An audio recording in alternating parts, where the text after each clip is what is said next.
ماذا يعني لك المسيح الذي فصل ميلاده التاريخ؟ هل تعتقد أن زيارة المسيح تركت تأثيرا كبيرا في العالم؟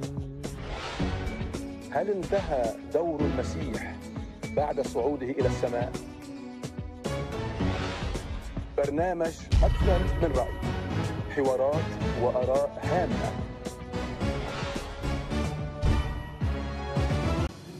أحبائي، برحب بحضراتكم من جديد ببرنامج أكثر من رأي، بث مباشر على قناة الكرمة الفضائية العالمية من خلال 14 قمر اصطناعي بيغطوا تقريبا 98% من الأرض. أحبائي، أنا سعيد جدا أيضا كمان أنه يكون معنا بث مباشر من خلال الفيسبوك لايف من خلال الكرمة، فممكن تتواصلوا معنا من خلال الفيسبوك أيضا أو من خلال الاتصالات الهاتفية. ممكن تتواصلوا معنا وتعطونا آرائكم. حلقة هذا الأسبوع بعنوان الديمقراطية تحت مجهر الإيمان.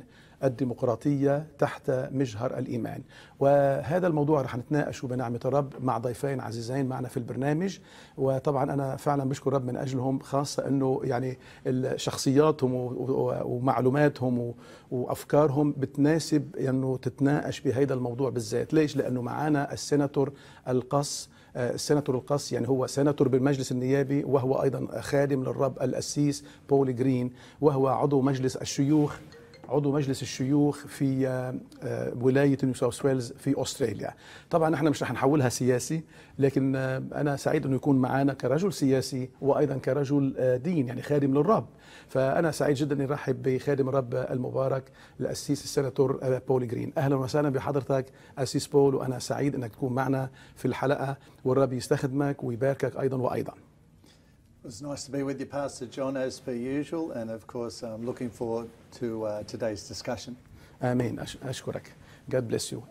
وأنا سعيد جدا أن أرحب أيضا بخادم الرب المبارك القسيس، وطبعا فينا نقول الدكتور البروفيسور ميشال عواد، وهو أيضا قسيس. فيعني عندهم يعني إلمام الخدام بشكل رهيب في هاي الأمور، لأنه طبعا خبرة سنين ومعرفة كتابية. فالقسيس ميشال عواد الرب يباركه، والدكتور أيضا. أهلا وسهلا بحضرتك أخونا الحبيب. شكرا سي جون على هذه المضايفة العزيزة التي تجمعنا دائما في استوديو الأحباء الذي نلتقي فيه مع بعض تحت مواضيع مباركة هامة نستفيد منها جميعا. ثم إني سعيد أن ألتقي للمرة الثانية مع سيناتور بول. دي المرة الثانية التي نلتقي فيها مع بعض في هذا الاستوديو. وكما أشرت حضرتك، نحن لا نميل إلى النواحي السياسية المعقدة أحيانا، ولكن نحن نميل إلى تحقيق هدف واحد فقط، وهو أن نظهر الحق الكتابي، ولا سيما في موضوع الديمقراطية. الرب يخلينا إياك، وأشكرك جدا. طبعا أنا رح أبتدي مع السيناتور بول.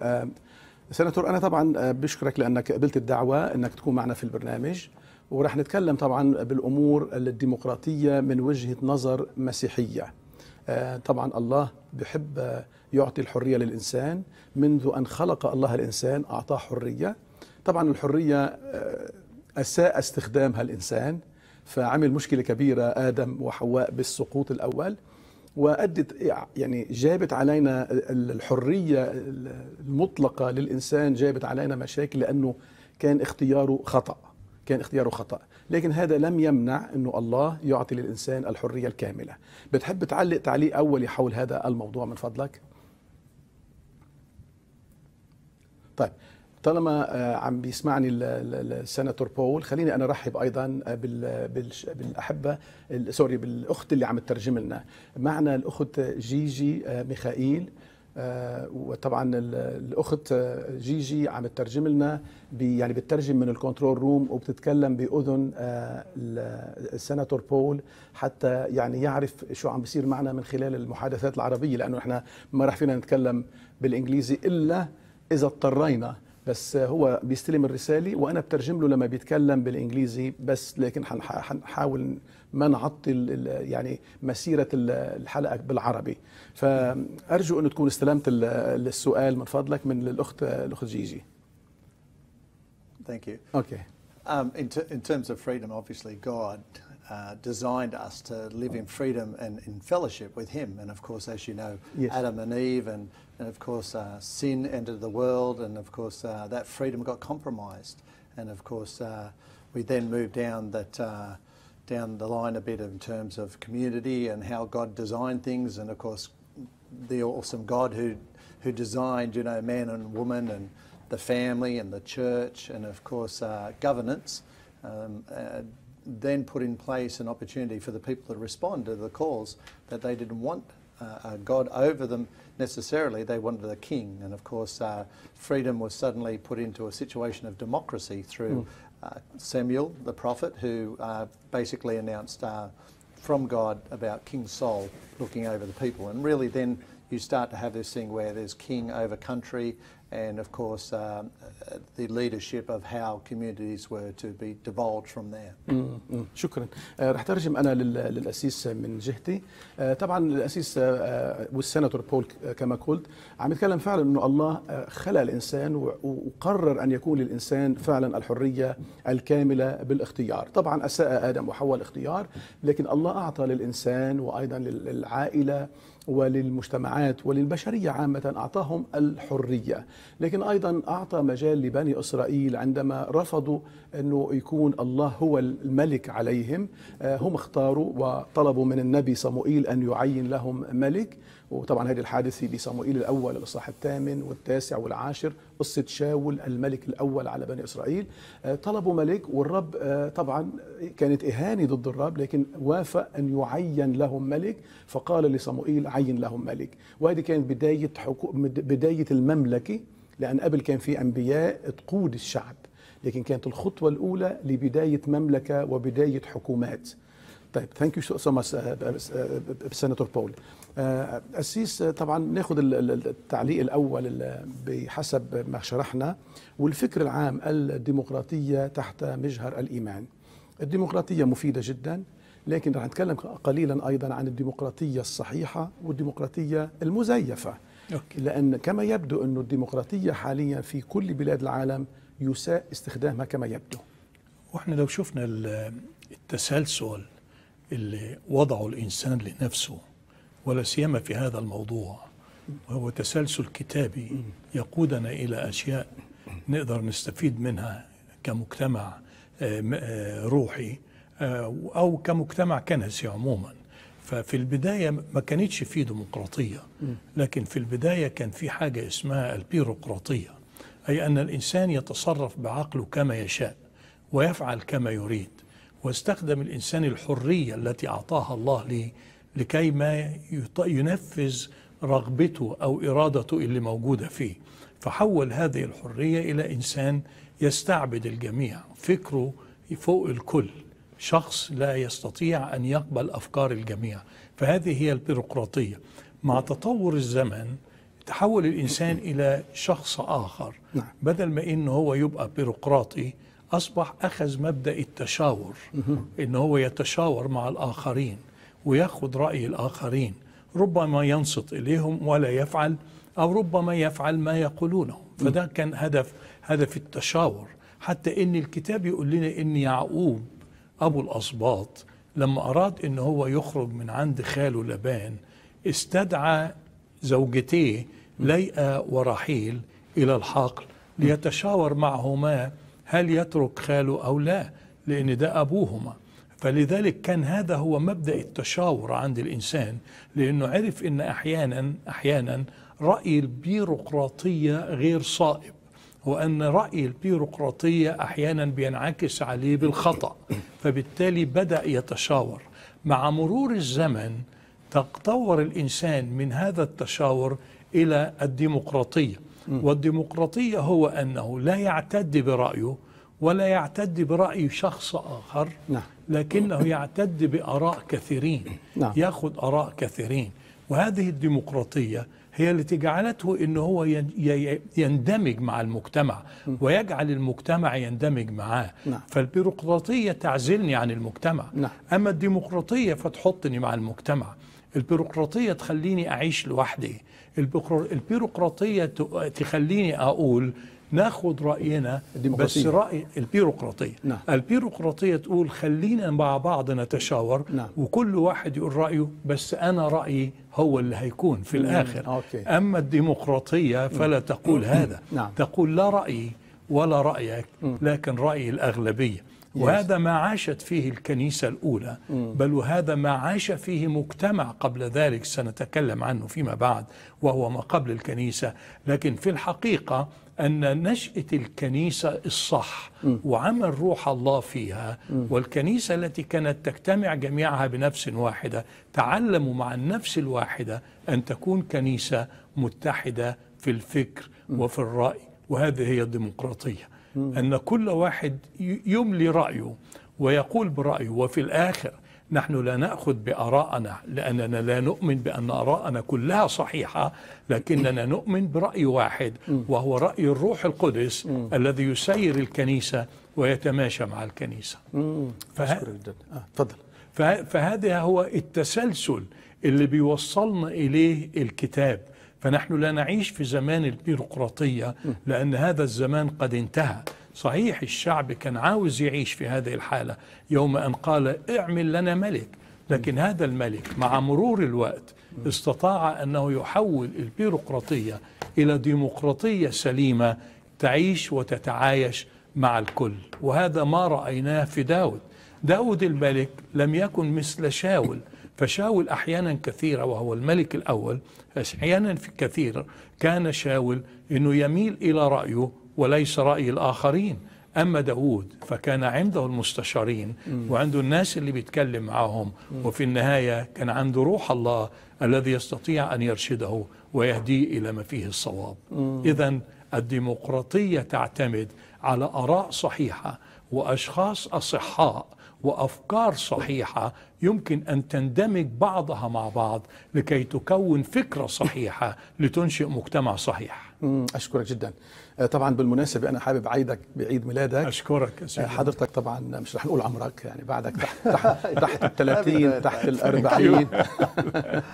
الرب يباركك ونشكر رب من أجلك، والرب يكمل معك بالسنين اللي جاية. وأنا دايما بقول للأشخاص اللي حوالينا، بقول إن شاء الله يجي الرب وياخذنا بالاختطاف عندما يختطف المسيح عروسه كنيسته اللي هي العروس، ونطلع كلنا سوا، ما حدش يفقد الثاني. وأنا كمان بالمناسبة لابد أن أنا أعيد عليك، بس أعيد عليك اندايركت مش دايركت. نعم. لأني أنا عرفت تماما أنه كان عيد ميلاد المدام الأخت ابتسام. نعم. بالأمس، وبالتالي برضه هو عيد مناسب. فهي إن كانت ليست موجودة بالجسد معنا، لكنها موجودة معنا فكرا وقلبا وقالبا في شخصك المبارك. شكرا. ونشكر الرب من أجل الأخت ابتسام ولأجل حياتها وخدمتها، وأعتقد أنها شريكة معك في الخدمة، وأنتما تؤازران بعضكما مع بعض وتعلنان الحق الكتابي الذي أودعه الله في قلوبكما، ليبارك الرب حياته وحياتك ويستخدمكما لمجد اسمه. أشكرك جدا جدا. وطبعا أنا هلأ يعني طالما فتحنا الموضوع، كمان بتمنى لزوجتي عيد ميلاد مبارك وحياة مديدة، والرب يستخدمك ويباركك. وأنا بشكر الرب من أجلك يا ابتسام. أنا فعلا بشكر الرب إنه الرب أعطاني هدية مباركة جدا شكرا. جدا. وأنا I'd like to thank the Lord for your wife as well, Michel. God bless her. Because she's a good supporter. أنا بشكر رب من أجل زوجتك ميشيل، لأنه فعلا عم تساعدك جدا جدا بمسؤولياتك الكثيرة بمجلس الشيوخ، بالبرلمان، وبذات الوقت بخدماتك المتنوعة لما بتزور الكنائس. فتhank God for our wives as well. Well, she's a pretty important woman in my life and mother of my 6 children, so you know, she's a real blessed woman. واو. طبعا عم بيقول ميشيل زوجتي هي ام يعني 6 اولاد، وبيشكر الرب من اجلها لانه فعلا هي مساعده قويه جدا وقديره بتساعده. باستر بول، we would like to بدي اتكلم عن الديمقراطيه الحقيقيه والديمقراطيه المزيفه. الأسيس ميشيل، الدكتور ميشيل، اتكلم قليلا عن موضوع الديمقراطيه والبيروقراطيه. بتحب توسع موضوع مساوئ الديمقراطيه الحاليه بسبب هي ديمقراطيه بس انه في يسيئون استعمالها، يعني democracy is abused at the moment. في إساءة باستعمال الديمقراطيات حاليا في غالبية دول العالم. بتحب تقول شيء حول هذا الموضوع من فضلك؟ Yeah, what actually happens obviously in democracy, you know, the Bible talks about the heart of man is deceitfully wicked, no man knows it. And so man without the guidance of God can be quite selfish and quite corruptible. And of course we talked about, the professor talked so well about democracy and bureaucracy. But if it's corrupted, you can end up a long way from an ideal situation. So with governance, you know, we work with democracy, which is you're meant to have the world view, all world views around the table, the ideas, the concepts, and of course all those things that come with democracy. And you know, to leave someone away from the table leaves them outside the conversation. So there's a saying in politics that says, policy is made by those who turned up.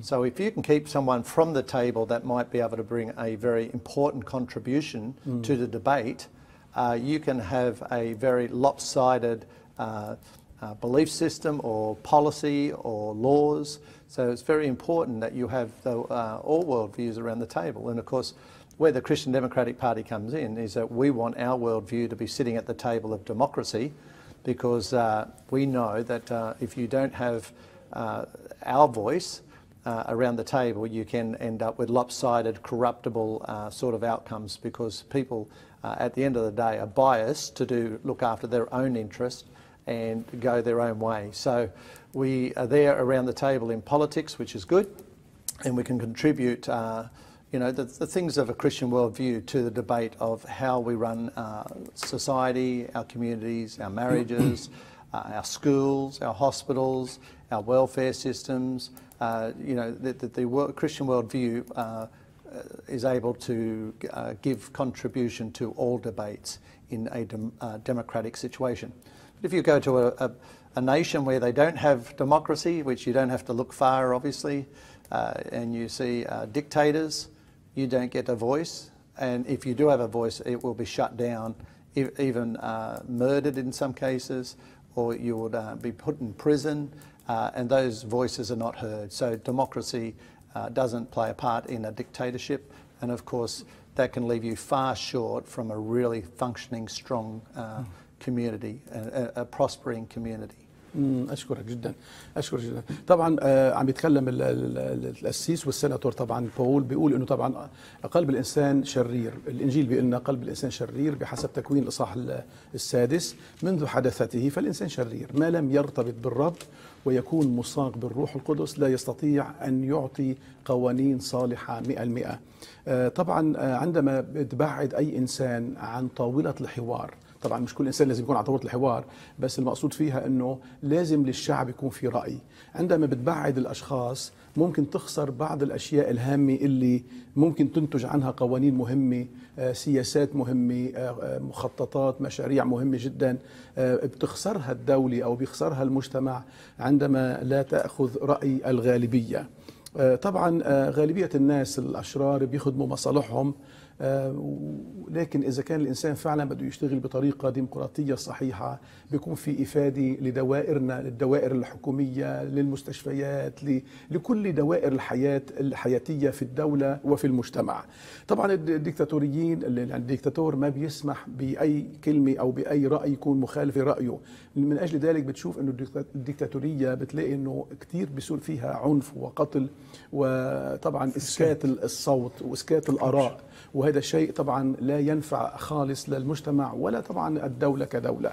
فالديكتاتورية الديكتاتورية عم حاول اجمعها الديكتاتور والديكتاتورية ما بينفعوا ابدا لمصلحة الأمة. Thank you Senator Paul for this.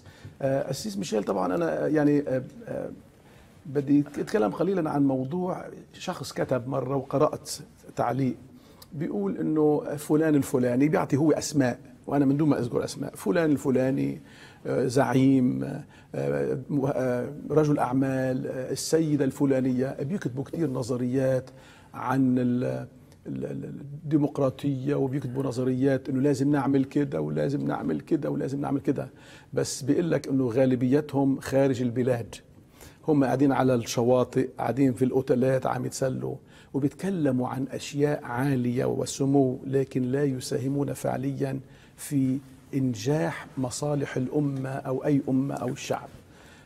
فده خطر انه في ناس بتحارب بالنظارات وبتعطي نظريات. وأنا بس قبل ما حضرتك أجاوب على هذا السؤال، حضرتك أعطيت مقارنة بس مش مستفيضة.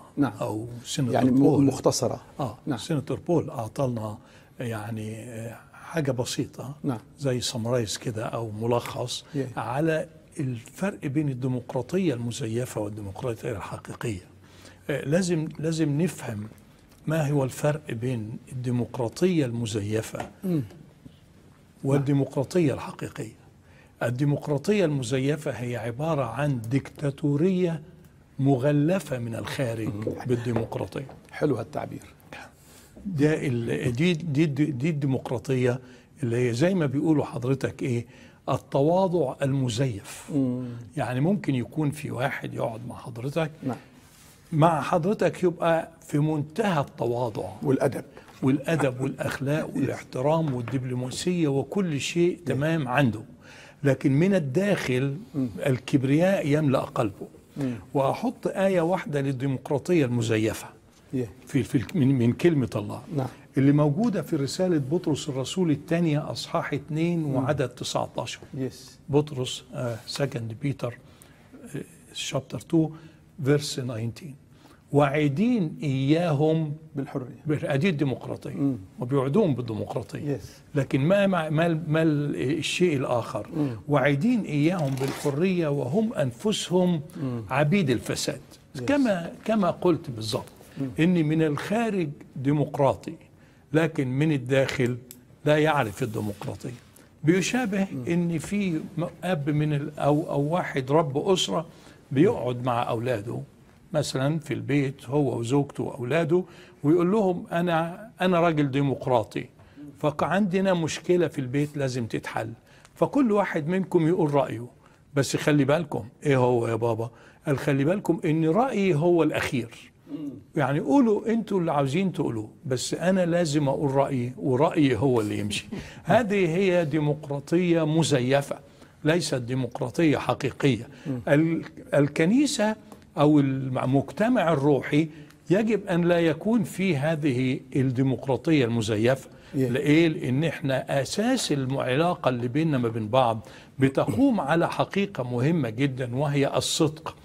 والصدق لا يعرف التزييف، والصدق لا يعرف تغليف الحقائق بما يتناسب مع الجميع أو يتناسب مع الكل.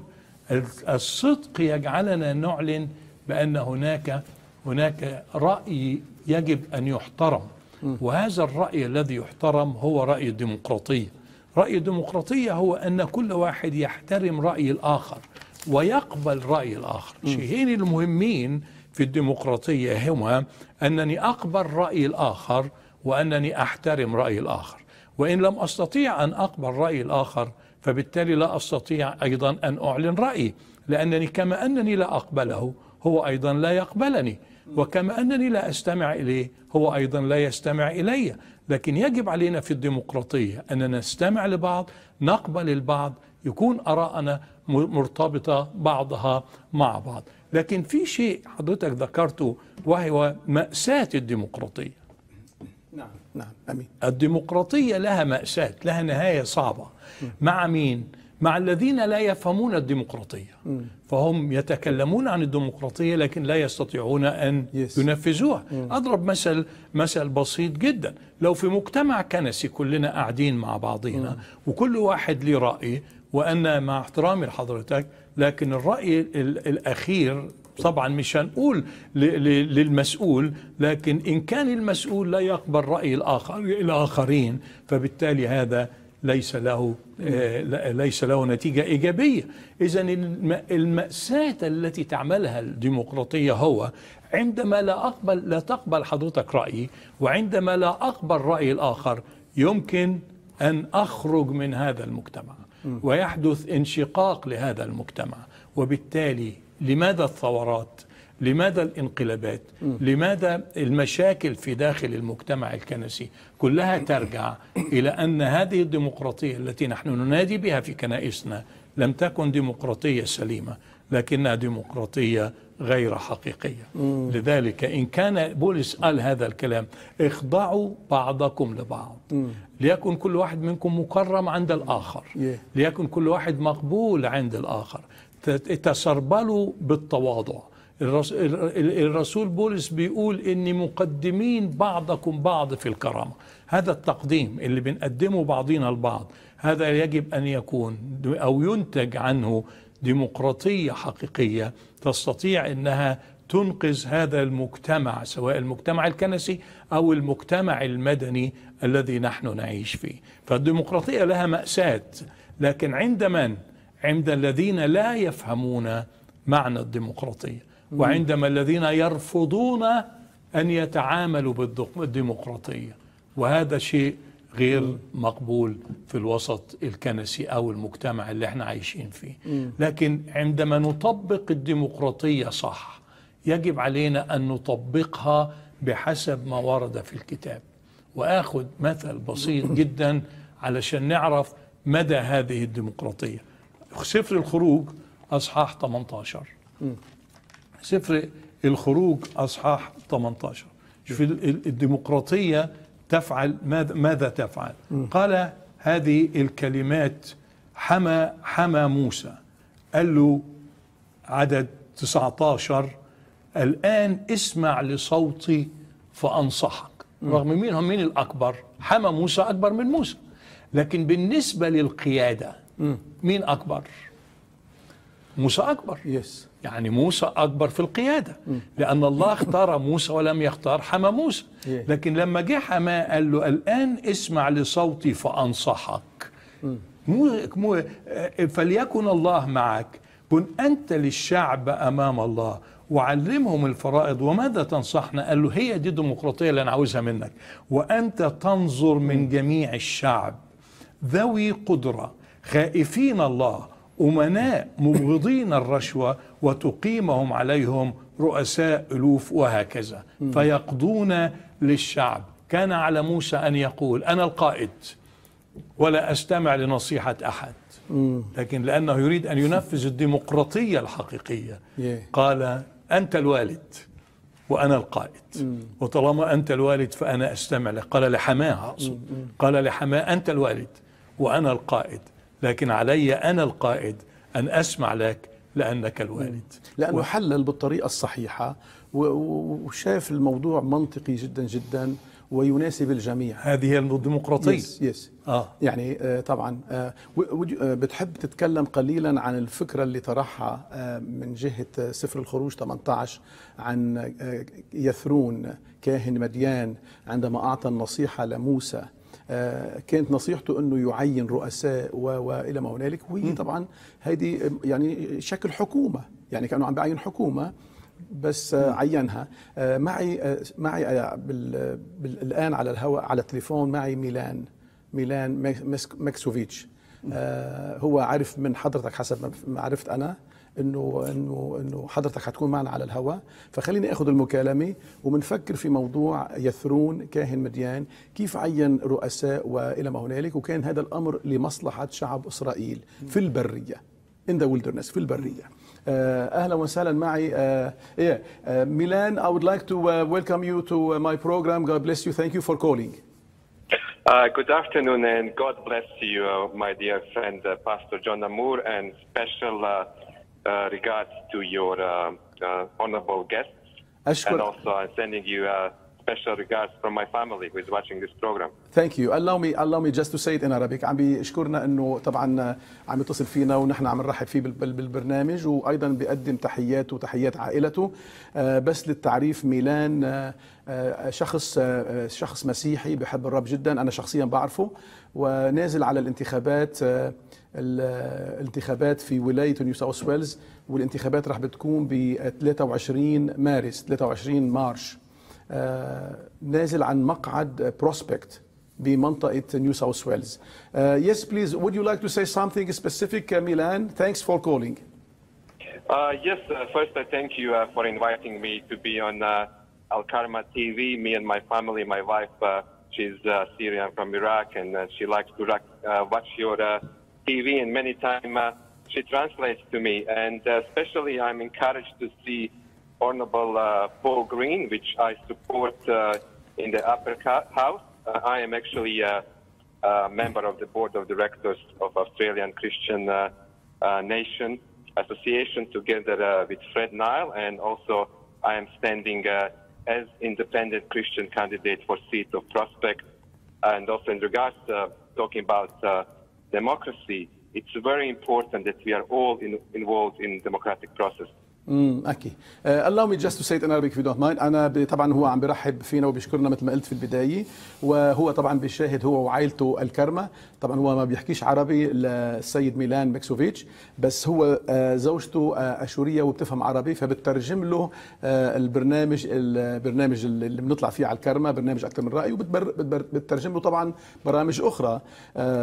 طبعا أنا بشكر رب من أجلها، هي نشيطة جدا زوجته. مثل ما قلت أنا أنه هو نازل، السيد ميلان نازل عن مقعد بروسبكت، مرشح يعني بمنطقة بروسبكت، وهو أيضا مسؤول بمجلس إدارة أكنا اللي هي Australian Christian Nation Association، اللي هي طبعا يعني دائرة خاصة، منظمة خاصة مسيحية مرتبطة مع الحزب المسيحي اللي هو الكريستيان ديمقراطيك بارتي. اتفضل. Yes please Milan, thank you. Keep going. Yes, I just would like to share with our guests also and people that are watching today's program that it's very important that we have people like Fred Nile and Paul Green and even David Clark and myself as a Christian voice, and especially in those days that we can see today that everything around us is changing rapidly, and all those changes actually slowly causing our society to erode. And we can also see that slowly law is changing, that is putting even a Bible to be outside of the law, which is very dangerous for our nation. So I encourage everyone to support all Christian candidates. اوكي. عم يتكلم ميلان من ناحية طبعا فيها ريحة السياسة.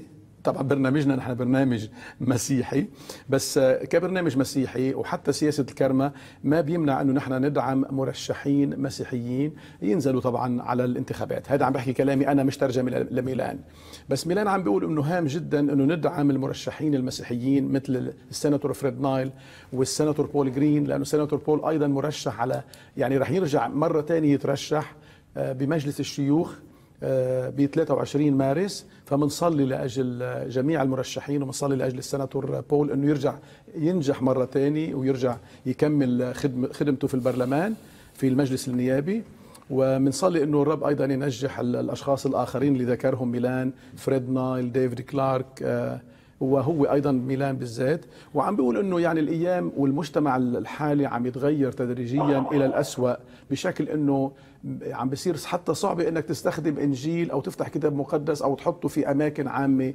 كأنك انت صرت يعني عم تعمل شيء خطير جدا جدا. فنحن محتاجين نحافظ على التوجه المسيحي في البلد حتى ما تزداد الشرور اللي عم بتصير حاليا، عم نشوفها حاليا على الارض، شرور رهيبة جدا. ما لم يكون عندنا سياسيين على يعني في البرلمانات ياخذوا قرارات سياسية صائبة، نحن رح نكون بالايام الجايه بوضع صعب نحن واولادنا واولاد اولادنا. Yes, please keep going if you would like to add anything if you don't mind.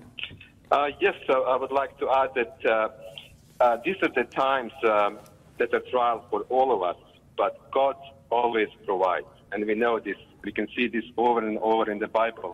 And one of the most powerful stories for myself, when I look in the context of being involved in the democratic process, is a story about Joseph.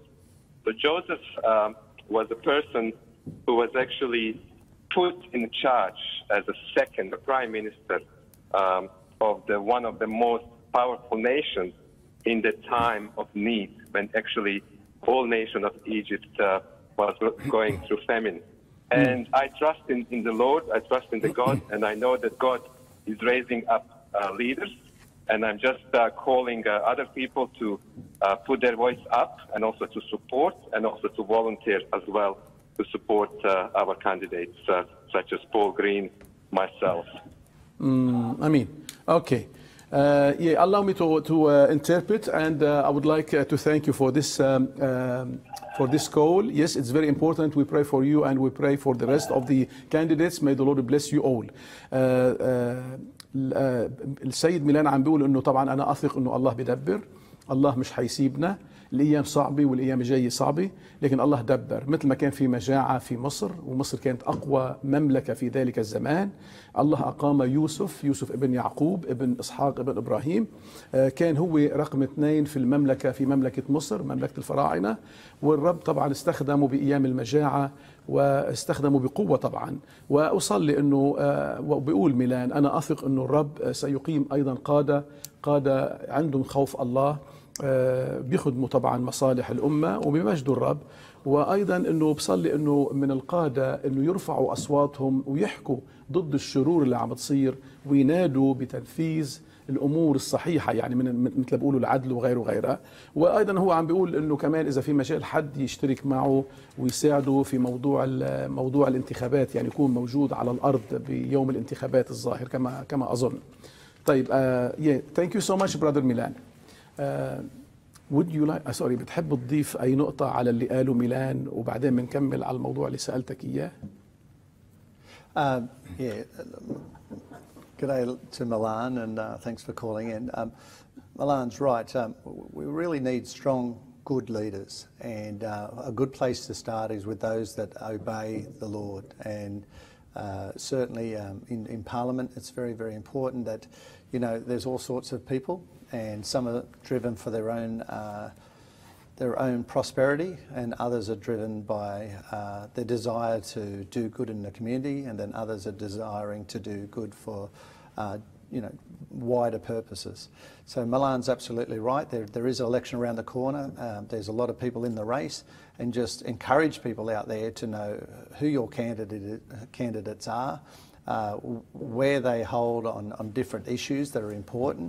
Certainly if you're of the Christian worldview, I guess Milan's right that a party like ours, our charter is made up of the Bible, you know, the 10 Commandments virtually, and the principles that many churches believe in Jesus Christ, death on the cross, resurrection on the third day, rose again and will come again. So, you know, when we talk about candidates out there that may be running and they're talking that they're Christians, well, just look at their record, do a bit of research on them, see what sort of decisions, what sort of conversations they've had out there in the community, where they're standing on the issues of abortion, euthanasia,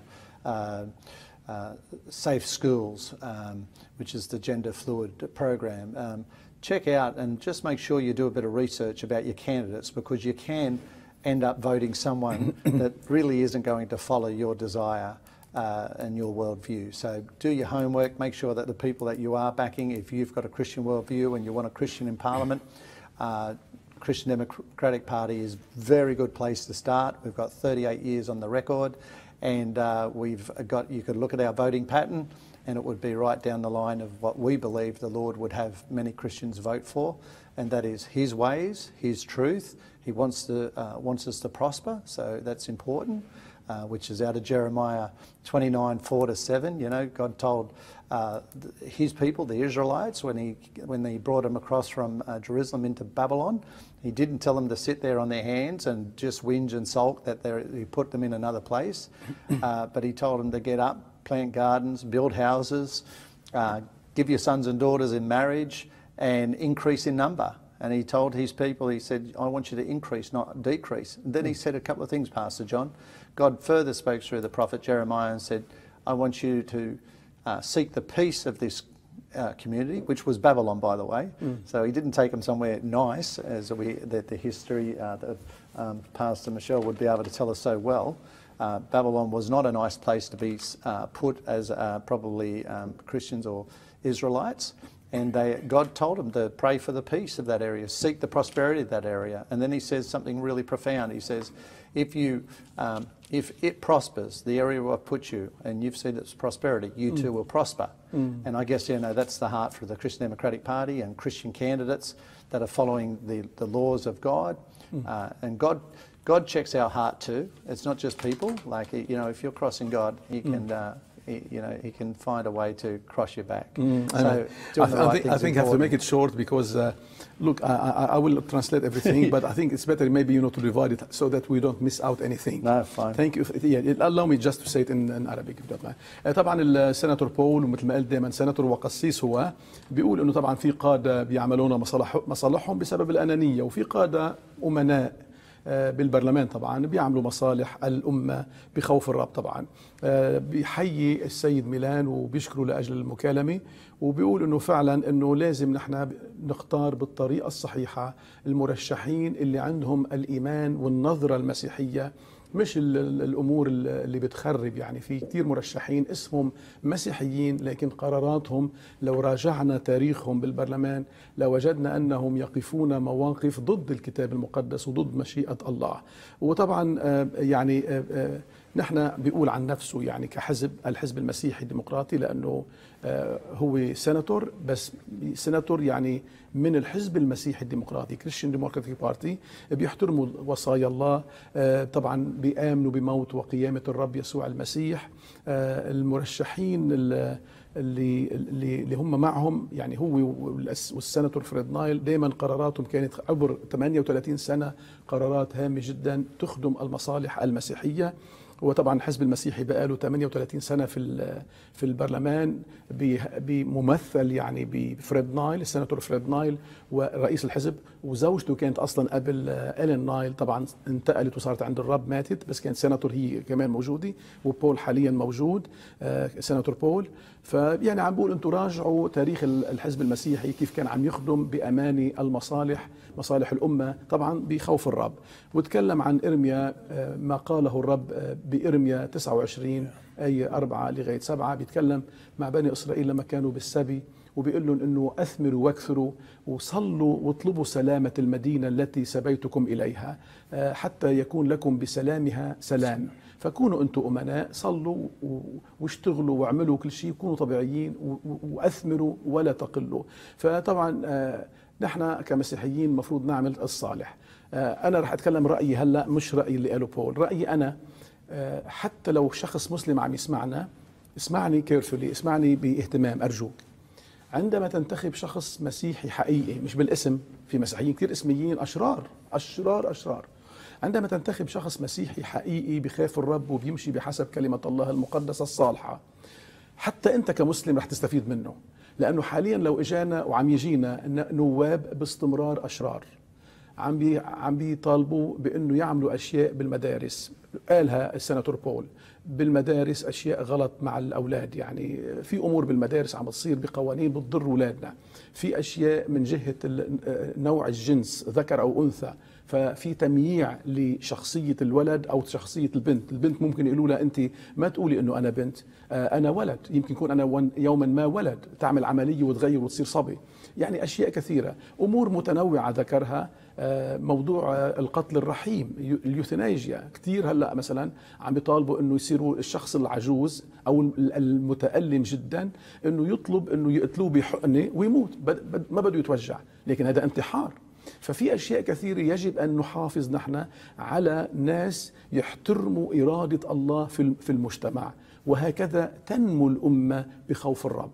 والإنجيل بيقولنا البر يرفع شأن الأمة وعار الشعوب الخطيئة. طبعا هذه الكم كلمة الأخيرة من عندي أنا حبيت أقولهم لأي شخص حتى غير مسيحي.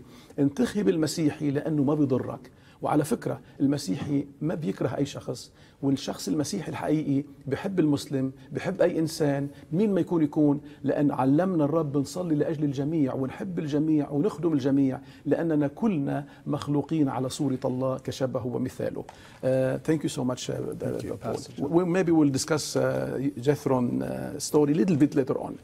أسيس ميشيل، أنا طولت عليك قليلا، بتحب تضيف أي نقطة نحن عبرنا عليها وما وسعناها قليلا قبل ما نتحول لأفكار أخرى؟ أنا مش عاوز يعني ان احنا نحول الجلسة الى تحيز سوري في هذا الكلام، لكن احنا عاوزين نكون يعني على الحياد. احنا يهمنا طبعا ان الشخص المؤمن الحقيقي انه يكون ممثل ليا، نعم، واني انا استفيد منه كما إنه هو كمان هيستفيد مني. نعم. لكن علشان نوصل لهذا المستوى لازم نحط عندنا أسس موجودة في أصحاح 6 من سفر الأعمال. يعني سفر الأعمال أصحاح 6 يقول الكتاب عن الناس اللي هننتخبهم، سواء كانوا هؤلاء الناس اللي هننتخبهم في الكنيسة أو في البرلمان، يعني الاثنين، أو في أي مجتمع آخر. يقول الرسول بطرس في هذا الكلام: انتخبوا، أعمال الرسل أصحاح 6 وعدد 3، فانتخبوا أيها الإخوة 7 رجال منكم مشهودا لهم. يعني أول حاجة لابد إن الشخص اللي نازل الانتخابات واللي مرشح نفسه في الانتخابات anyway أي كان وضعه، لكن يجب إن الشخص اللي نازل الانتخابات وهيكون في الانتخابات لابد إن يكون مشهود ليه. فأنا مش زي ما قال يثرون لموسى، قال له حط ناس أمناء ما عليهمش غبار، ما ياخدوش رشوة، ما يقبلوش الفساد. المفروض يكون الشخص اللي داخل هذا المجتمع علشان احنا ناخده نكون عارفينه ويكون مشهود ليه. صحيح النقطة الثانية ربما لا نجدها في كل واحد لكنها مهمة: ومملوئين من الروح القدس. يعني دي ممكن نلقاها في واحد روحي، في واحد خادم، وهكذا. لكن احنا خلينا في النقطة الأولانية وهو مشهود ليه. النقطة الثانية والمهمة اللي نركز عليها وهي كلمة وحكمة. حكمة، مش هم اللي هيقيموا، يبقى مشهود ليه نمرة 1، عنده حكمة نمرة 2. إن كان في المجتمع الكنسي يبقى مملوء من الروح القدس، لأن أنا ما أخدش واحد فاضي عندي في الكنيسة عشان يعمل لي مشاكل، لأنه الغير فاضي بدون حكمة الله وروح الله، بدون روح الله أقصد. نعم. يعني نعم. بدون حكمة الله وروح الله لا يصلح هذا إن أنا أحطه في الكنيسة، ولا يصلح إن أنا أحطه في المجتمع. هو عاوز يدخل الكنيسة وعاوز يبقى رئيس في الكنيسة، لكن لابد إن إحنا نحط بالنا من هذا الكلام. قد يسبب لي مشاكل لما ما انتخبوش، لكن بالعكس ان عدم انتخابه هيريحني من المشاكل. صحيح. يبقى اذا الثلاث حاجات دول اللي موجودين في المجتمع الكنسي، اللي هو مشهود ليه، مملوء من الروح القدس، مملوء من الحكمة. اشيل الحتة اللي في النص اللي هي مملوء من الروح القدس وخلينا في المجتمع المدني وخلينا في الانتخابات بتاعتنا اللي موجودة. يبقى لازم يكون واحد مشهود ليه. لما يقولوا لي في واحد اختلس $1,000,000 وهيبني لك كنيسة، انتخبه ازاي؟ كيف يمكنني أن أنتخب هذا الرجل؟ واحد بيقولوا لي إنه بيتاجر في المحرمات ولكن هيعمل لك، هيخفض لك البيوت $100,000 ثمنها. إزاي أنا أنتخب واحد بمثل هذا الكلام؟ لا يصح. لازم يكون مشهود لي، لازم يكون عنده الأمانة الكاملة، ولازم يكون معروف لي عشان أنتخبه. الحاجة الثانية اللي قلت عنها إنه عنده حكمة، يقدر يصير الأمور ويسير الأمور بحسب الحكمة اللي أعطاها الله. بس خد بال حضرتك من الحتة اللي جاية: فنقيمهم. يعني هو مش هيقيم نفسه، هو مرشح نفسه عشان يقيم نفسه، هو مرشح نفسه عشان ياخد منصب، ده حقه. الديمقراطية اللي بنتكلم عنها بتديني الحق ان انا ارشح نفسي وان انا اكون واحد. لكن المجتمع النبي الواعي اللي زي ما قلت حضرتك هو اللي بيقول هذا الكلام: احنا اللي هنقيمهم. يعني لا اما احنا ننجحهم، لا اما احنا اللي نسقطهم. يعني لازم نحن نبحث عن الاشخاص ونعرف شخصية كل شخص وتوجهاته وسيرته. وهو حضرتك بيعمل اناونس، يعني بيعلن لنا او بيعمل اعلان وبيحط في هذا الاعلان انا عملت وانا عملت وانا عملت. بس ما بيحطش فيه النقطتين دول. هو بيقول انا عملت مباني، انا عملت مدارس، انا عملت خدمات، انا زرت كنايس، انا زرت الفقراء، انا لكن ما بيحط لناش الحتتين دول. ما هي شهادة الناس عنه؟ ماذا يقولون؟ هذا الكلام قاله الرب يسوع: ماذا يقولون الناس عني وماذا تقولون أنتم أيضا عني؟ ونعرف أنه راجل حكيم بيصرف في الأمور، عادل متوازي مع الكل، ليس عنده رياء وليس عنده محاباة، لكنه يحب الجميع ويتعامل مع الجميع. خد بال حضرتك، أضيف نقطة أخيرة وأترك المجال. فاختاروا رجالا رجلا مملوء من الإيمان والروح القدس في كنايسنا بقى. في كنايسنا نحتاج إلى أن اللي نختاره في كنايسنا واللي ندخله في البورد وفي مجلس الكنيسة عندنا يجب أن يكون عنده إيمان ويجب أن يكون عنده الروح القدس. وهذا هو المنطق الكتابي اللي ما يخليناش في يوم من الأيام إننا نبكي ونقول يا ريت ما كنا اخترنا فلان.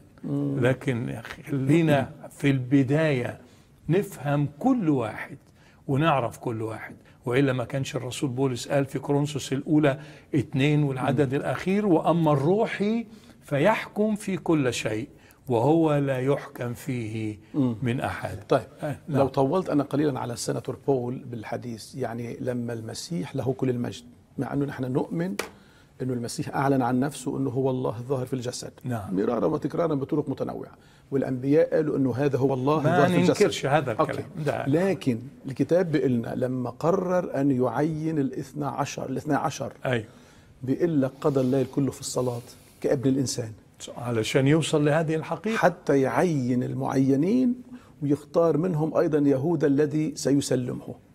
يعني كان عم بيصلي حتى يختار. أفلا يجب أن نصلي نحن من يجب أن يكون مترأسا علينا ويأخذ قراراتنا؟ هو ده في أعمال 6. نعم تفضل. هو ده الكلام الحقيقي اللي حضرتك قلته في أعمال 6. أعمال 6 أن الكنيسة تعلمت أنها تصلي. أنا قصدي أنه حتى رب المجد يسوع المسيح بالضبط كده. وإحنا كمان في اختيارنا لكنائسنا أو للمجتمع اللي نازل يترشح الانتخابات يوم 23 يجب علينا ان احنا نصلي، والله بيفتح امامنا الذهن ويعطينا الحكمة وبيشير على اني خذ هذا او لا او اترك ذاك. وهذا ادخل في نقطة تانية، سوري يعني ان كنت بطول في الحديث، لكن هذا الموضوع يهمنا. احنا لم نأتي من اجل السياسة، لكن احنا بنيجي علشان نربط السياسة بالايمان، والايمان اساس السياسة. ده اللي احنا نعمله. يعني خد حضرتك هذا الكلام اللي موجود في اعمال 13، نفس الكلام تيبيكال اللي حضرتك قلته. كان في أنطاكيا كثيرين وبينما هم عدد 2 وبينهم يخدمون الرب، مش بس بيصلوا لكن يصومون. الناس محتاجة أنها تذلل أمام الله، انكسار أمام الله، زي ما عمل صموئيل. هل اختار شاول ولا ما اختاروش؟ لأنه كان خايف أنه هو يختار ملك ما ينفعش، أو أسيب شاول واختار داود أم لا. لكن يقول الكتاب ويصومون. وهنا المنطق الحقيقي بقى، إن بينما كانوا يخدمون ويصومون قال الروح القدس. طلعت أنا منها، لكن فهمت الروح القدس هيقول لي إيه. طلع اختياري منها، ماليش رأي فيها، لكن زي ما بيقول في أعمال 15 ورأى الروح القدس ونحن. يبقى ده الاختيار السليم اللي احنا لازم نختاره في مجتمعنا. هذه هي الديمقراطية. الديمقراطية لا تجعلني ان انا اجيب واحد من الشارع، ان انا اجيب واحد من الشارع واقول له انت تنفع. لا، ما ينفعش. ما اجيبش واحد ناقص تعليم وناقص علم وفي جهل مدقع واقول له انت تقدر تمثلني. انا عاوز اللي يمثلني اني زي ما انا هقول هو اللي هيقول على لساني، وهو اللي هيتكلم على لساني، وهو اللي هيعمل الاعمال اللي كأني أنا في موقعه في البرلمان. وهذا ينطبق على البرلمان وينطبق على البرلمان الكنسي. لأن البرلمان الكنسي، وإن كنا نحن هنا في هذا المجتمع في هذه الفرصة، البرلمان الكنسي أو إدارة الكنائس يجب أن ينظر إليها بنظرة روحية أعمق مما تكون في هذه الأيام. أمين. أشكرك جدا جدا. سيناتور بول، قبل ما نتابع موضوع يثرون والحكومة اللي عينها، واللي هي كانت حكومة تحت إشراف موسى بس من عند الرب بحسب سفر الخروج 18، بدي أعطي نقطة صغيرة تعلق عليها ونرجع نعلق على الموضوع هذا، إقامة حكومات بتخاف الله. مثل ما سمعنا كمان من الدكتور ميشيل انه الناس اللي المقامين لازم يكونوا عندهم حكمه، مملوئين من الروح القدس، بخافوا ربنا، حتى لما ياخذ قرار الهي بخوف الله، مش انه من رايه الشخصي. لكن من اختباراتنا ومعرفتنا بالناس، لما بنقول للناس يا عمي بليز انتخبوا ناس ينتخبوا ناس يخافوا الله، يعملوا مصلحة الشعب، يعني ما يضرونا في ضرر. يعني هلأ مثلا التعليم المسيحي مهدد أنه ينزع تماما من المدارس. الكتاب المقدس ممنوع تفتحه إذا جاز تعبير مع الوقت، وبعدين ممنوع تبشر بالشارع. إذا حكيت مع واحد أنت جرحت له ضميره. ففي أشياء كثيرة. بعدين موضوع قتل الرحيم مثل ما قلت، اليوثينيجيا، موضوع الإجهاض، موضوع الأخلاق اللي فاتحة الباب للزنا تحت مسميات لاف لاف لاف، بنحب بعضنا. عم بحكي مرة مع شخص عم بيقول له يا عم أنت بدك تنتخب فلان، بس هيدا فلان لا يؤمن أبدا قطعا بالإيمان المسيحي، ولا رح يعمل مصالح الإيمان المسيحي اللي هي لمصلحة المجتمع. ليش بدك تنتخبه؟ قال لي ما بيهمني، أنا هو بده يجيب لي بيي مدري امي من الاوفرسيز، من الخارج، يجيبون على استراليا، فانا بنتخب الشيطان اذا بيجيب لي اهلي. فالفكره وين؟ انه المصالح الشخصيه عم تعمل كتير وزن كبير وضغط كبير على الانسان. شو بتحب تقول للناس اللي عم يسمعوا هذا الكلام؟ لانه النتيجه القرارات رح تقلب الدوله على راس الجميع. تفضل. Yeah, it's a good point, Pastor John. Is we obviously get a lot of people that the Reverend Fred and myself, we try and honour God. At the end of the day, our accountability is with God Himself. Yeah. We believe in this God; He's real, and the consequences will happen if we don't obey Him. So we find ourselves that we're first accountable to God, and then to man, and so that for us carries a lot of weight about how we make our decisions and how we service those decisions.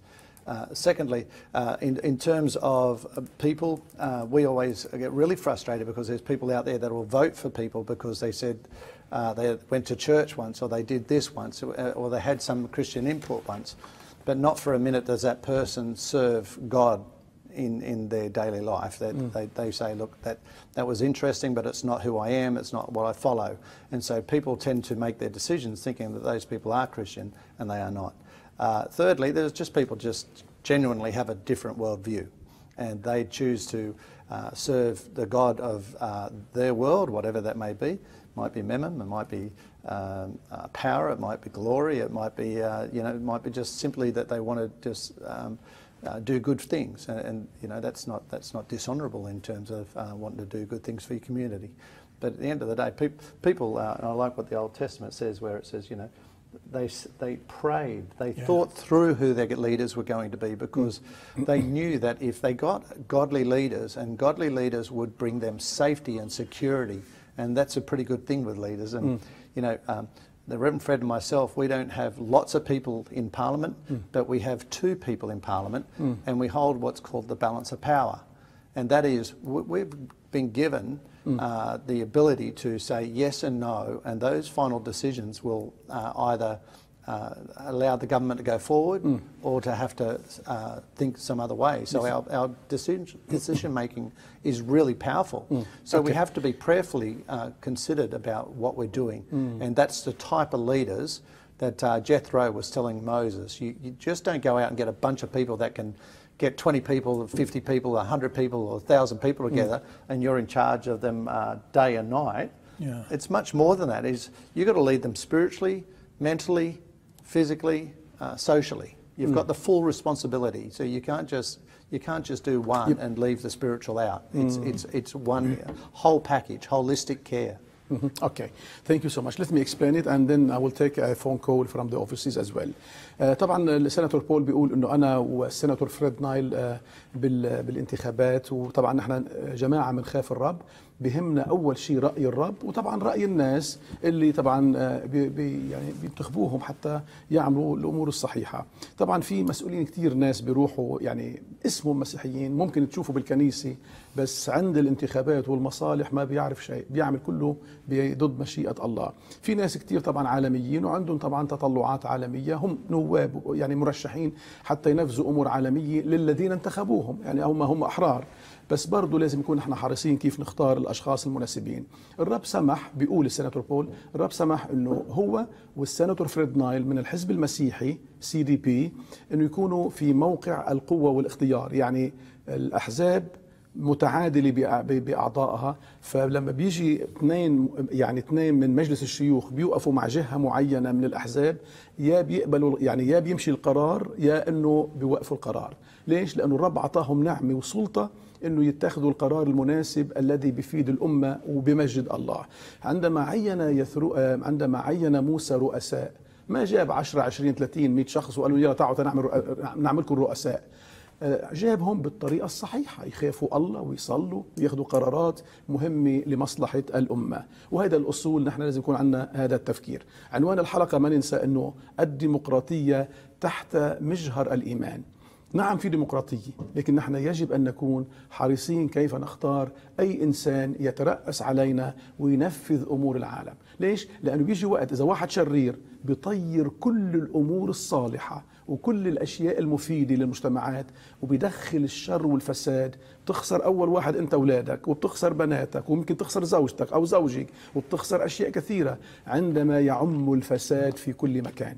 في براهين انظر إلى مدن العالم الكثيرة بسبب الفساد انهارت، بسبب الفساد انهارت. لكن عندما يكون في بر وخوف الله وصلاح، الله بيرفع الأمة.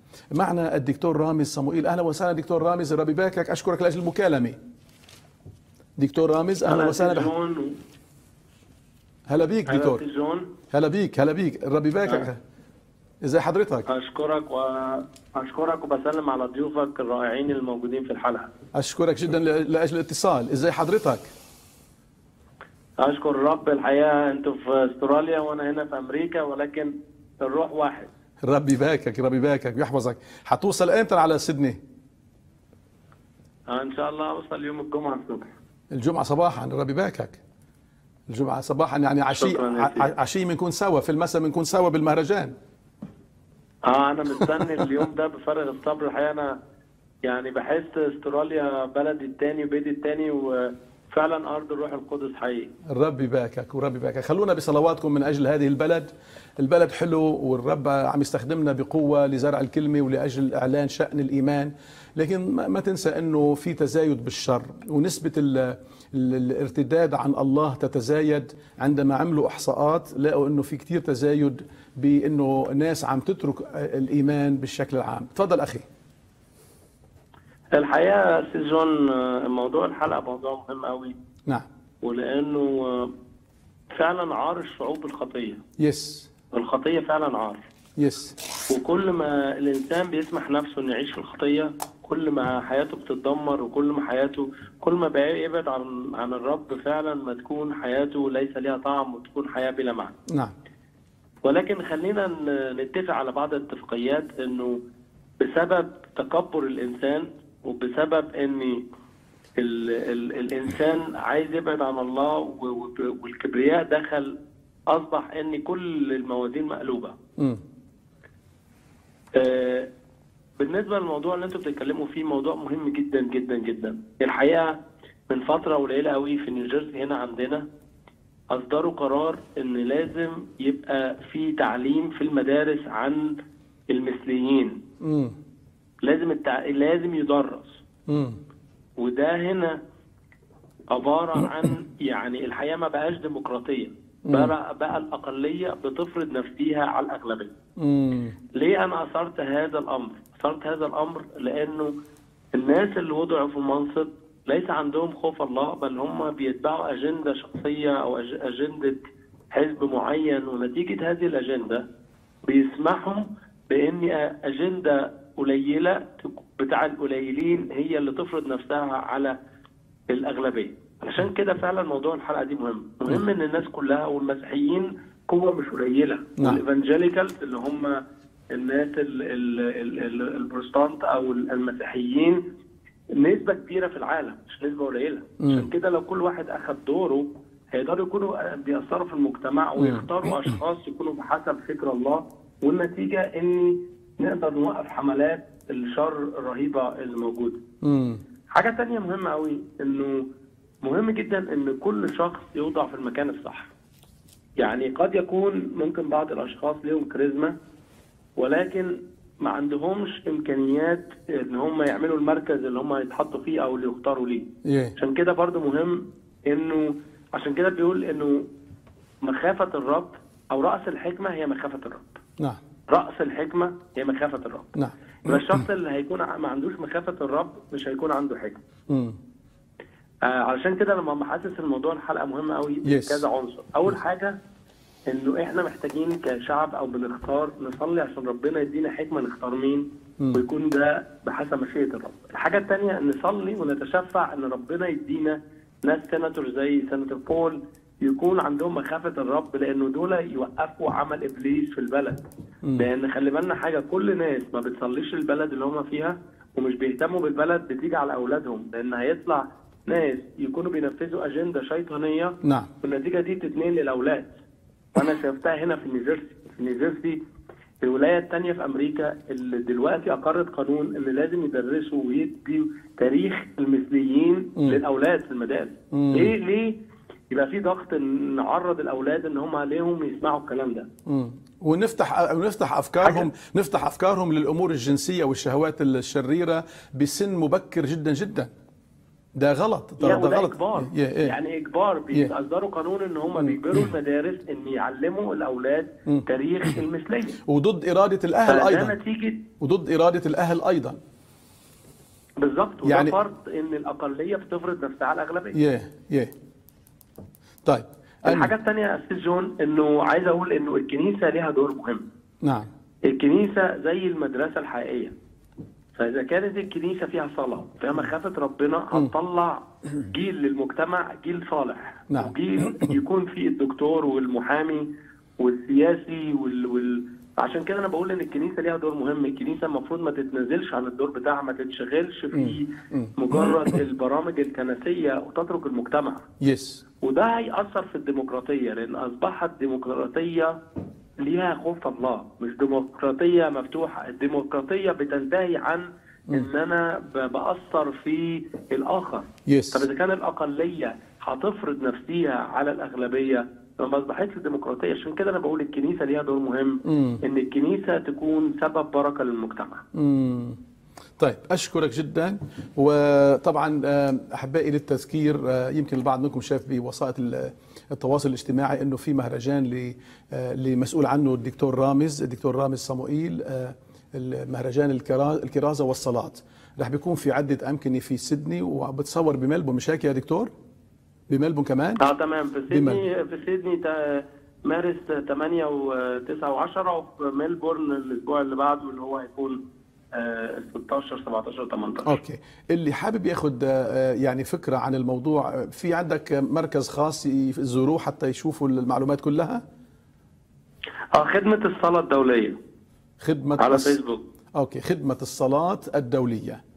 طيب اشكرك جدا. وطبعا احنا رح نشوفك اول ليله بالمهرجان حتكونوا بكنيسه جلفد المعمدانيه بجلفد بسيدني. أنا مشتاق لكم جدا يا ربي يباركك. أنا ممكن بس آخد دقيقة أصلي قبل ما ننهي المكالمة؟ آمين آمين آمين. طيب آمين، تفضل. يا رب أنا بشكرك من أجل أستيجون، بشكرك من أجل البرنامج، بشكرك من أجل الملايين اللي بتسمعنا الآن. يا رب بنصلي إن أنت تدينا قادة يكونوا بيخافوا اسمك ويكونوا يا رب يظهروا شخصك يا رب للمجتمع. بصلي من أجل كنيسة ناهضة مؤثرة في المجتمع. بارك يا رب هذا الوقت في اسم يسوع، ولك الشكر والحمد. آمين آمين. الرب يوصلك بالسلامة الدكتور رامز، ويعطيك شوق قلبك أنك تنشر رائحة المسيح في كل مكان. رب معك. أشكرك جدا دكتور. بالنسبة لموضوع اللي ابتدينا فيه في البدايات بحسب صموئيل الأول الإصحاح 8، عندما الشعب قرر أن يطلب ملك ويتخلى عن السلطة الإلهية، وطبعا دي كانت مرحلة بسموها دريفتنج أواي، يعني الانحدار والابتعاد. الله عارف المستقبل وعارف كل الأمور. قال له لصموئيل طيب عين لهم ملك. هم عايزين ملك، رفضوني لإلي أنا. قال له الرب لصموئيل أنت ما تزعل يا صموئيل، هم لم يرفضوك بل إياي قد رفضوا. عين لهم ملك بس بشرط، قل لهم شو رح يكون من عواقب في أمر تعيين الملك. الله بحب الديمقراطية، بس الله أيضا بحذرنا، صح ولا لا؟ مزبوط. يعني ما بيسيبناش انه اوكي، لانه طب انا ممكن اقول انه سامحني على الكلمه يمكن البعض يفهمني غلط، انا احيانا كثير بقول الديمقراطيه مع ناس جهال ومع ناس اشرار مش ديمقراطيه. فاحيانا بحس انه يمكن لازم يكون في نوع من سيطرة معينة لضبط الأمور، وإلا الخراب رح يزيد. مش عم بقدر اشرحها، بس حضراتكم عارفين شو قصدي. لما بتكون عندك مجتمع فاسد كله، يعني مثل مجتمع سدوم وعمورة، تعال اعطيهم ديمقراطية، شو رح يطلبوا؟ شو رح يطلبوا؟ خطايا بخطايا وشرور بشرور. ما دام ظهروا الملائكة بهيئة رجلين للوط، ولوط استضافهم بالبيت بسدوم وعمورة. بسدوم جاء بيقول لك يعني من الشيخ الى الحدث اجتمعت المدينه كلها على الباب عند لوط حتى يخرجوا الرجلين، هم مش عارفين هم ملائكه، حتى يعملوا فيهم القباحه. يعني انت تعال اعطي ديمقراطيه لهذه المجموعه. تفضل دكتور، احسن ما انسى حالي واخذ الوقت كله. تفضل. حضرتك بتفتح مواضيع احنا في حاجه اليها. نعم. لكن اسف اذا قلت ان الشعب ليس في حاجه اليها. نعم. مش عايزين يسمعوها يعني؟ لا أقصد هذا، أقصد أقول إن حضرتك بتفتح مواضيع يجب نحن كمؤمنين أن نطبقها. نعم. لكن السواد الأعظم من الشعب لا يطبقها. فربما نكون كما قال البعض إن احنا بننفخ لكن في بالونة مقطوعة. لا، أصلي إنه رب يفتح القلوب والضمائر. لكن احنا عندنا سلاح مهم جدا. نعم. وهو سلاح الاعتماد على الله. آمين. والصلة بيننا وبين الله. والصلاة التي ترفع من قلوب خاشعة مرضية. آمين. متواضعة أمام الله. آمين. ليس كل من يقول نصلي يبقى بيصلي، معلش يعني في هذا الكلام. نعم. وليس كل من يقول يا رب يا رب يدخل ملكوت السماوات. نعم. وليس كل من أراد أن يعمل هذه المظاهر العالمية في الصلاة يبقى ده راجل وصل إلى مستوى الصلاة. نعم. الله بيحترم مشيئة الإنسان، لا ننكر هذا. لكن لما نيجي للديمقراطية الحقيقية نفهمها أن الديمقراطية تعني أن الشعب يقيم الحاكم. نعم. لكن في الوقت الحالي أن الحاكم يقيم نفسه بنفسه بواسطة إرضاء الشعب. معلش معادلة صعبة. يعني بيعطيهم ما يرضيهم، بالظبط، بيضلوا ينتخبوا. حضرتك بتتكلم النهاردة ولسه سامعين دلوقتي على أن المثلية أو الناس المثليين، هذه المثلية لو كانت رأت شعب وقف بصلابة أمام هذا الأمر أعتقد ما كانش قام. لكن احنا لقينا الرخاوة، والكتاب بيقول أن الرخاوة لا تمسك صيدا. فلقينا الشعب عاوز كده، وزي ما حضرتك أنا ذكرت قبل كده في الحلقة اللي فاتت. نعم. قلت وهكذا شعبي أحب، اللي هو في أرمية 5 العدد الأخير. فالشعب عاوز هذه الأمور، زي ما قال الشعب لصموئيل اعمل لنا ملك. الله يقول له اعمل لهم ملك. الله بيحترم إرادة الشعب. قل للشعب بس ادي الملك اللي انتوا تختاروه، شو ادي شروطه. شو شروطه؟ ادي شروطه، هياخد بناتكم طبخات ومعجنات وياخد حقولكم وعشوركم وكل كلام. موافقين؟ الله بيقول لي وراح تصرخوا وتبكوا من ظلم الملك. بالظبط كده. والله بيقول لي هذا الكلام، هتختار الفلاني علشان مصلحتك، ولا هتختار فلاني علشان انا اقيمته؟ دي مهمة عندنا. من ينفذ مشيئة الله. بالظبط كده. هل انت مختار الفلاني عشان انت قايل له لما انا انتخبك وانك تبقى معاه تبقى في البرلمان اعمل اللي انا عاوزه؟ وهذا ما يعمله الكثيرون مع الاحترام للكل. لكن الله عاوز واحد زي داود. شوف هذا الكلام، رجل حسب مشيئة الله. اخترت داود، أخذت داود ابن يسى حسب مشيئة الله، ليس حسب مشيئة إنسان، وليس بحسب رأي إنسان. يقيم الرب له شخص الله عاوزه. ليه؟ لأن لو فرض مجتمع كبير، لو دخلنا فيه واحد فاسد فقط سيحول هذا المجتمع إلى مجتمع فاسد. وأنا هقرأ آية من كلمة الله. يقول في سفر الجامعة 9:18 الحكمة خير من أدوات الحرب، أما خاطئ واحد فيفسد خيرا جزيلا. يبقى يجب علينا إن كان عندنا حكمة إن احنا نبعد هذا الخاطئ ونخلينا مع أشخاص مؤمنين حقيقيين يعرفوا الرب، أمناء ومشهود لهم ويعرف كيف تتوازن الأمور معهم. إزاي يوزنوها بين إرادة الله ومشيئته وبين الشعب الذي اختاره. فلذلك أعطاهم صموئيل. وعاوز بس أقول آية أخيرة عن صموئيل قبل ما أخلص. يقول الكتاب عن صموئيل هذه الكلمات، عاسف عن شاول، أقول آية عن شاول قبل أن أختم. في هوشع أصحاح 13 يقول هذا الكلام في عدد 11: أنا أعطيتك ملكا بغضبي وأخذته بسخطي. يعني ممكن الله يسمح إنه يجي شاول، لكن في وقت من الأوقات يسمح إنه يشيل شاول. وعلى كل واحد أن يتحذر من هذا الكلام. لا. وشاول انتحر، يعني هم اختاروا ملك مات منتحر. دي نهايته. فالواحد ما يزعلش إذا كان الله عاوزه في هذا الموقع أو أن يغيره في هذا الموقع. آمين. أشكرك جدا، ربي يباركك. معنا مكالمة أرجو أن تكون قصيرة من كندا. معنا مين أخي المخرج؟ ناتالي. معنا الأخت ناتالي من كندا. أهلا وسهلا أخت ناتالي، ربي يباركك. حضرتك معنا على هوا، بس أرجو أنه أرجو بسرعة. بونسوار، يعطيكم العافية. الروح القدس عم بيحكي بتمكن، واللي عم تحكوه كتير مضبوط. ولسوء الحظ بس انه هالحكومات كلها فاسده وبدنا نحارب الفساد. كل العالم عم محتاره كيف تحارب الفساد. السياسيين وين ما كان كلهم متخرجين من مدرسه وحده. ولسوء الحظ انه مثل ما كنتوا عم بتقولوا، واخر متصل كان عم بيقول انه عم بيفرضوا هالاشياء فرض على المدارس حتى هون بكندا. لسوء الحظ انه يعني ما بعرف كيف عم نحور ومندور، وما ما بعرف شو بده يعملوا بالامم المتحده، لانه الامم المتحده هي اللي شرعت الشر مع اللوبي والشيطنه، مع لوبي الميديا، مع الاغاني، مع كل هالاشياء. يعني الشر كثير قوي. ولسوء الحظ اليونسكو هي اللي عم تفرض المناهج اللي بده يعلموا الجنس فيها.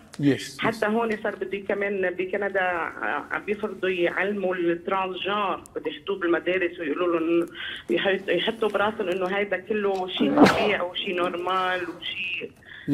والحكومات عم نحن بتوقف العالم وهالمناهج اللي عم تضرب الشعوب العالم والاجيال. لسوء الحظ اخت ناتالي، العالم ماشي بشكل يعني نحو الهاويه بشكل جنوني. فبصلي انا من كل قلبي، اشكرك طبعا لاجل المكالمه، بصلي من كل قلبي انه نحن نرجع الى الله جميعا بدموع التوبه، صارخين الى الله ان يعطينا ايام مباركه وصالحه، لان الايام اللي جاي والايام اللي حتتلوها حتكون صعبة جدا. ويعني رب يعين أولادنا والأجيال اللي جاي، لأنه الشيطان عم يتحكم جدا جدا في مصائر الناس، لأنه استطاع أن يقيم أشخاص من قبله ينفذوا مشيئته. أشكرك جدا أخت ناتالي، لأنه الوقت داهمني بقصد فيها. يعني خلاص ما عادش عندي وقت، بعد معي حوالي 5 دقائق ولازم أنا أوقف يعني أنهي الحلقة. سيناتور بول، أشكر الرب من أجلك طبعا. الكلمة الأخيرة اللي بتحب تقولها، بس بحب أنا أذكر إن الأحباء المشاهدين إنه في انتخابات في ولاية نيو ساوث ويلز، بيسموها انتخابات الولايات. السيناتور بول اوريدي هو حاليا شيخ سيناتور في مجلس الشيوخ، لكن حيكون في انتخابات ب 23 مارس حتى يرجع ينتخب مرة ثانية، يمكن 8 سنوات. Is it 8 years or 6 years when you are re-elected? No, when you are elected, if you are elected, God willing. Yes.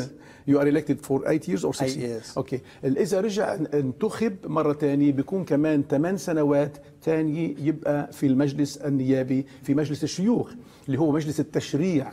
فنحن بنصلي لأجل بول، سيناتور بول وغيره من كل الناس، من أجل كل الناس اللي بيخافوا الرب، إنه الرب يسمح يجيبهم، لأنه بالنتيجة الله له اليد في مسؤولية يعني في هذا العالم، هو صاحب السلطان، بس الله ما بيقدر يجبرنا على أنه نختار ناس إذا ما بدنا إياهم. لكن أنا بصلي أنه الرب يحول قلوب الناس نحو الله حتى تجي حكومات صالحة. شو بتحب تقلنا في النهاية قبل ما نغلق الحلقة؟ Thank you, Pastor John, once again for having us. And of course, it's very important out there is on March 23rd, New South Wales will go to vote. There'll be many candidates that can do the governing jobs, but there'll be few candidates that will honour God in their decision-making process and promote that as being the base of their foundation of decision-making and governance. And that's what you get with the Christian Democratic Party. So come March 23rd, our three priorities for us is religious freedoms. We want to keep scripture in our schools, and we want to increase chaplaincy for the well-being of our kids. As we see these other topics being introduced into our schools, I'm very concerned of what that will mean for our kids' physical, mental and spiritual well-being. And so now more than ever, we need people in Parliament that will honour the Lord and bring prosperity to the nation. Okay. Thank you so much. Thank you. I appreciate your coming, sharing with my program. أنا بشكر رب من أجلك إنك جيت وشاركت معنا بالبرنامج. شرفتنا. بنصلي إنه الرب يعطيك نعمة باسم المسيح إنك ترجع تنتخب من جديد وتقدر تمثل القرارات الإلهية في هذا العالم. طبعا كان عم يتكلم إنه في ناس كثير مرشحين، لكن ليس كل المرشحين بخافوا الله. نحن بنصلي إنه الرب يجيب المرشحين الحقيقيين. بنصلي إنه أيضا إنه الرب ما يحرمنا من الحرية الدينية في هذا المكان، في هذا البلد. وطبعا في كتير ناس من خدام الرب اللي موجودين في السجون، في المستشفيات، في أماكن متنوعة، في أماكن البوليس، الشرطة، بيخدموا الرب بين الناس هناك. الحكومات اللي جاية عم تهدد أنه تلغي كل هالأشياء. موضوع المدارس، أولادنا رح يتأثروا بالنسبة للأمور النفسية والروحية وغيرها بقرارات إذا الحكومة كانت فاسدة حتأثر على أجيالنا، ولا يمكن أنه نكرم الرب بهذه الطريقة. فالرب يساعدنا نختار المرشحين الصحيحين. دكتور ميشيل، طبعا بآخر دقيقة ماذا تريد أن تقول لنا حضرتك؟ لا أستطيع أن أقول أكثر مما قلت. الرب يبارك. والسبب لأن أعتقد بأن الموضوع أخذ بعض حقه وليس الكل. لكن نشكر الله. موضوع واسع لأن واسع. لكن أنا أرجو من حاجة واحدة. من الذين ينادون بالإصلاح. بالإصلاح المجتمعي أو الإصلاح الكنسي، والذين ينادون بالديمقراطية الكنسية أو الديمقراطية، أن يرجعوا إلى أشعياء 28. وهذه هي الآية الأخيرة التي أختم بها. إلى الشريعة وإلى الشهادة إن لم يقولوا مثل هذا القول فليس لهم فجر. يجب علينا أن نرجع إلى كلمة الله الصادقة. ولتسكن فينا كلمة الله بغنى، فتعلمني الحق فنقول الحق، ونعمل الحق. وتعلمنا الصدق فنكون صادقين مع أنفسنا ومع الآخرين. ونتمنى للسيناتور بول كل خير. آمين. ونتمنى أن يعاد مرة ثانية إلى موقعه الحالي، وأن يتمجد الله فيه بقوة عجيبة. آمين. أشكركم جدا أحبائي. شرفت البرنامج دكتور ميشيل. نشكر رب من أجلكم ومن أجل السيناتور بول أيضا. أحبائي، طبعا بنصلي أنه الرب يعطينا ليس فقط في أستراليا، بل مثل ما سمعنا بكندا وأيضا في أمريكا وفي كل مكان في أوروبا وفي كل بلاد العالم. أحبائي كتار كتبوا لي عن الدول العربية. الدول العربية بدها صلاة خاصة، بدها نعمة خاصة. لا موضوع آخر، لأنه في خراب كبير بالحكومات هناك، وناس كثير بتعطي كلمات رنانة، لكن الشعب مظلوم ومسكين وعم يأكل بعضه. بس بتعرف الحل الوحيد شو هو؟ حمايتك هو الله، حمايتك هو الرب. عندما ترجع إلى الله أنت صرت تحت نظام آخر وحماية مختلفة. عايش في العالم لكن أنك لست من هذا العالم. عشان هيك أنت لازم تطلب المسيح مخلص شخصي لحياتك.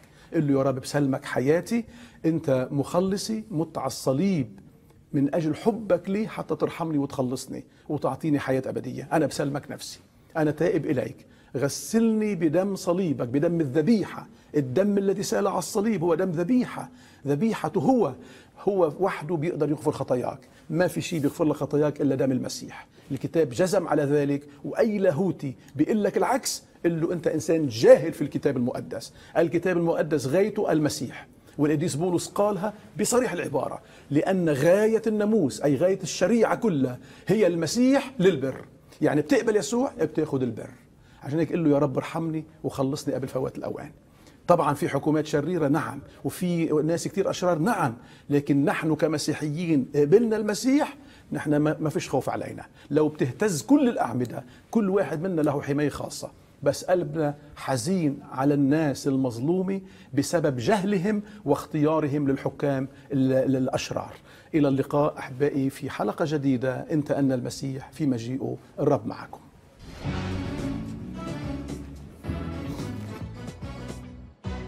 ماذا يعني لك المسيح الذي فصل ميلاده التاريخ؟ هل تعتقد أن زيارة المسيح تركت تأثيرا كبيرا في العالم؟ هل انتهى دور المسيح بعد صعوده إلى السماء؟ برنامج أكثر من رأي، حوارات وآراء هامة